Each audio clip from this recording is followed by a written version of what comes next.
या बीड जिल्ह्यामध्ये कुठलीही घटना घडली, कुठलाही खडा पडला, माझं पावती माझ्या नावावर आहेच, माझ्या विरोधात भाषण आहेच, मी म्हणलं केलंय तरी. या सगळ्या परिस्थितीमध्ये आज आपण परळीमध्ये शिक्षण संस्था चालू केली आहे.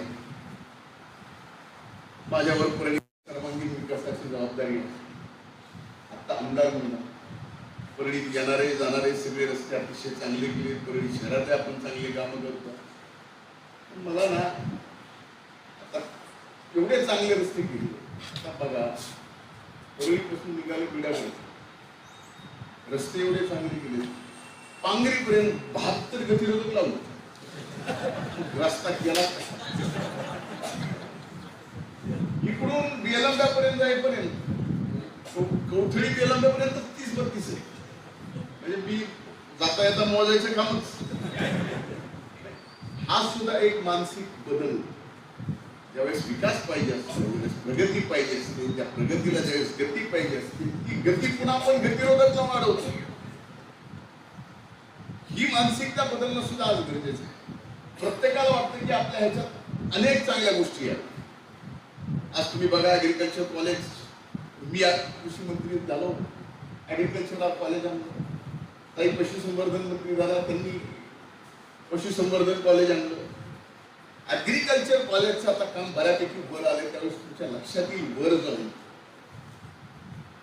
की देशातलं सर्वात चांगल्या लोकेशनचं ऍग्रिकल्चर कॉलेज ते आपल्या परळीत, आणि तेवढ्या उंचीच्या डोंगरावर ऍग्रिकल्चर कॉलेजचे जेवढे शेतीचे प्रयोग आहेत जे आपण काळ्या जमिनीत करतो, तेवढ्या उंचीच्या डोंगरावर मामा आपण त्या ठिकाणी शेती करणार आहोत. आणि त्यावर agriculture engineering, agri food tech आणि ऍग्रिकल्चर हे 3 कॉलेज. तसंच पशुसंवर्धन ही प्रगती आहे. यातून अनेक विद्यार्थी येणार आहेत. या विद्यार्थ्यांची इतर राहणं येणं जाणार आहेत, त्यांची फिरणं होणार आहे. त्यात इतकी आर्थिक परिस्थिती सुद्धा बदलणार. पण काही आर्थिक परिस्थिती बदलण्यासाठी फक्त एक व्यक्तीला बदनाम करून एका गावाची प्रगती, तीही विकास होऊ शकते, थांबू शकते. माझ्यासारख्याला तर मी काल माझ्या जीवनात एवढा कधीच अस्वस्थ झाला नव्हतो, तेवढा अस्वस्थ कधीच. या बीड जिल्ह्यामध्ये कुठलीही घटना घडली, कुठलाही खडा पडला, माझं पावती माझ्या नावावर आहेच, माझ्या विरोधात भाषण आहेच. मी म्हणलं केलंय तरी, पण झालंय कुठं, कुणाचं झालंय, तो कोणत्या जातीचा, तो कोणत्या जातीचा, घेणं नाही देणं नाही, वाजवा झाला. ठीक आहे, त्या गोष्टीला आपल्याला परिणाम होत नाही. ते संघर्षाचं जीवन मी जगलंय.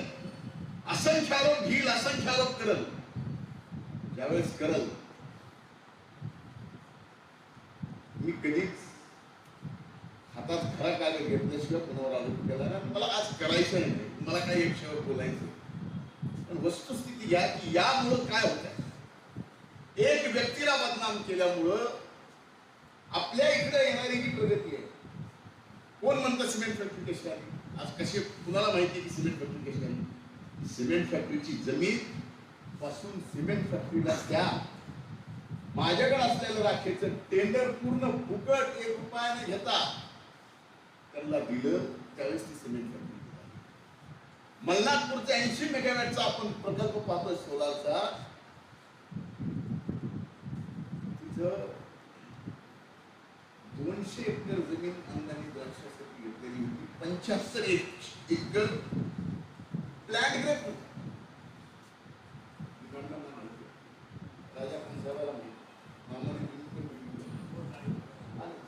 तारीख सगळं मोडून ती जमीन जशाला तशी आपण 80 मेगावॅटच्या प्रकल्पाला दिली. का तर त्यावेळेस 80 मेगावॅट 1 मेगावॅटची किंमत 6 कोटी रुपये होती.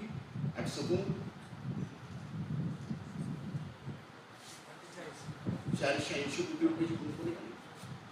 सिमेंटमध्ये त्यावेळेस 350 कोटी रुपयाची गुंतवणूक आली. आता आपण सिमेंट फॅक्टरी वाढवताना बिर्लाकडे गेली, त्यांनी बिर्लाने घेतली. मी ट्राय पार्टीमध्ये आता सुद्धा जमीन या सगळ्या व्यवस्था दिल्या, मग तेवढी किंमत आपली ठेवली. अग्रीमेंट होताना म्हटलं या कंपनीची प्रकल्पाची कॅपॅसिटी दुप्पट केल्या तरच, नाही तर आमची रिझर्वेशन. त्यांनी 600 कोटी रुपये आणखी गुंतवणूक करायचं ठरलं आणि आज दुप्पट क्षमतेचं काम त्या ठिकाणी तिथे चालू.